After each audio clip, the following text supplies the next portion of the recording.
कुछ ऐसे बन जाओ कि तुम्हें देखने वाले तुम्हारी तरबियत करने वाले के हक़ में दुआ करें। छोटी सी ज़िंदगी ने बड़ा सबक दिया, रिश्ते सबसे रखो, उम्मीद किसी से नहीं। जो शख्स इंतकाम के तरीक़ों पर गौर करता रहता है, उसके ज़ख्म हमेशा ताज़ा रहते हैं। इज़्ज़त जब इज़्ज़तों के मालिक ने दी हो, तो किसी के बुरा चाहने से क्या फ़र्क पड़ता है।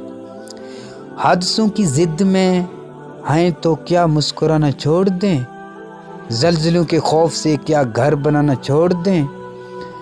जब तक मंजिल न मिले तब तक हिम्मत मत हारो, क्योंकि पहाड़ से निकलने वाली नदियों ने आज तक रास्ते में किसी से नहीं पूछा कि समंदर कितना दूर है।